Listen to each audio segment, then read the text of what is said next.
Shock నుండి తమన్నా తేరుకోవడం కష్టమే. బాహుబలి 2 మూవీ సెన్సేషన్స్కి సెంటర్ పాయింట్, కలెక్షన్స్కి కేర్ ఆఫ్ అడ్రస్ అయిపోయింది. 4 రోజులకే 600 కోట్ల రూపాయలకు పైగా గ్రాస్ వసూలు చేసి తిరుగులేని రికార్డులను సృష్టిస్తోంది.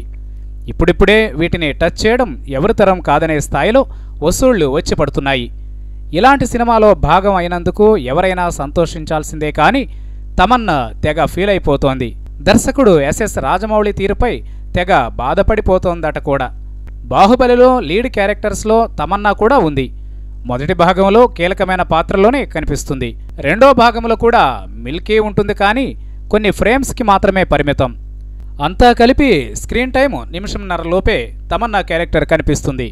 నిజానికి బాహుబలి 2 రిలీజ్కి ముందు క్లైమాక్స్లో తనదే కీలక పాత్ర అని చెప్పుకుంది మిల్కీ బ్యూటీ. కానీ థియేటర్లలో మూవీ చూస్తే ఆశ్చర్యం వేయక మానదు.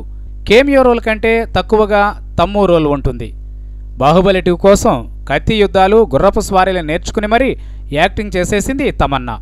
కానీ ఫైనల్ కట్లో తమన్నా రోల్ మొత్తం ఎగిరిపోయింది.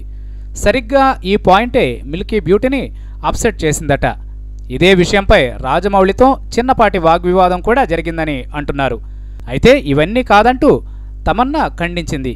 కానీ తమిళనాట ఒక మీడియా హౌస్ తమన్నాకు ఫోన్ చేసి, అప్పట్లో నువ్వు క్లైమాక్స్లో చింపేస్తున్నా అన్నావుగా అంటూ పంచివేయగా, అవును రాజమౌళి హర్ట్ చేశాడు అంటూ నిజం చెప్పేసిందట. తరువాత కాల్ చేసి ఆ బైట్ ఇప్పుడు వేయకండి ప్లీజ్ అని కూడా చెప్పిందట. ఇప్పుడు తమిళనాట ఇదే హాట్ టాపిక్. ఎంతైనా ఈ షాక్ నుండి తేరుకోవడం కష్టమే.